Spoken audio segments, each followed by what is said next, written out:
Bonjour tout le monde, nous voici de nouveau avec Emmanuel, notre spécialiste en insertion professionnelle. Aujourd'hui, nous allons lister les questions illégales lors d'un entretien d'embauche. Nous allons vous proposer des réponses adaptées à ces questions illégales. Comment les éviter tout simplement.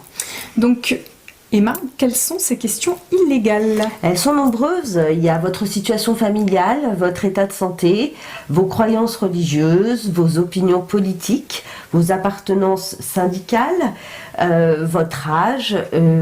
Si on veut faire un bébé ou pas, si on est enceinte. Il y a aussi l'orientation sexuelle et vos origines. Les questions aussi en lien avec le conjoint ou votre conjointe, qu'est-ce qu'ils font dans la vie. Les questions aussi sur l'actualité, est-ce que vous êtes pour ou contre le port du voile. Toutes ces questions-là n'ont rien à faire dans un entretien d'embauche.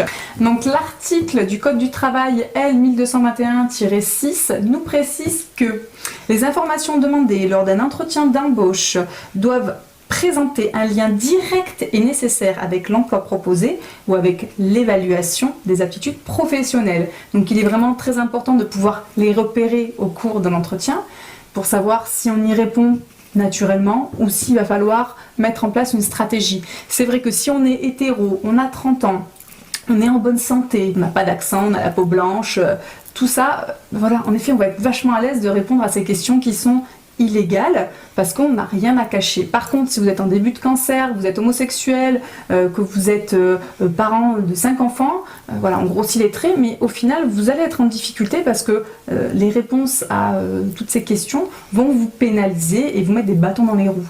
Donc, comment faire pour un petit peu trouver le moyen de se défaire de ces questions pièges ?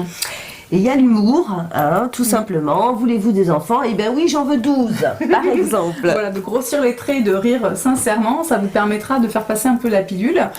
Et puis, il y a ne pas y répondre et ramener, c'est là qu'on reprend le lead, on est acteur, actrice de cet entretien, on ramène l'employeur ou la recruteuse sur nos compétences, mais écoutez, voilà, je voulais vous parler de cette compétence que j'ai, ou je voulais vous poser telle question sur votre entreprise, voilà. Finalement, l'évitement. Exactement, on élude un petit peu. L'atout principal, c'est de ne pas se braquer, de ne pas dire, mais c'est une question illégale, ça.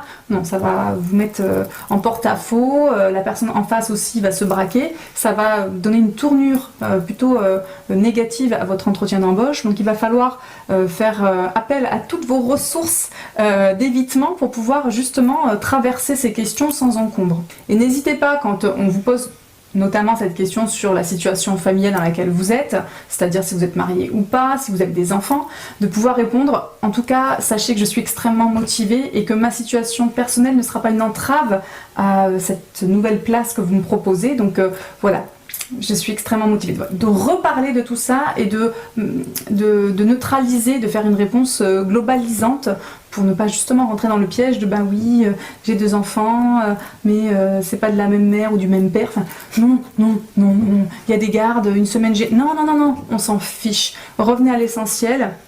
Et puis si vous avez un employeur qui est extrêmement angoissé parce que vous avez fauté, vous avez dit que vous avez peut-être des jumeaux en bas âge, et de pouvoir le rassurer s'il pose cette question du moyen de garde peut-être, c'est-à-dire oui voilà, il y a la place en crèche, c'est bon. Voilà, il y a des situations dans lesquelles ça va être très compliqué de les éviter. On est d'accord avec ça? C'est compliqué parfois de les éviter parce que vous avez vraiment besoin, envie de ce poste.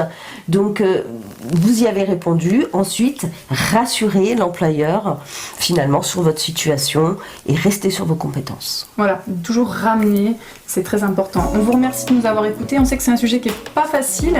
On vous souhaite bon courage et on vous dit à bientôt. À bientôt.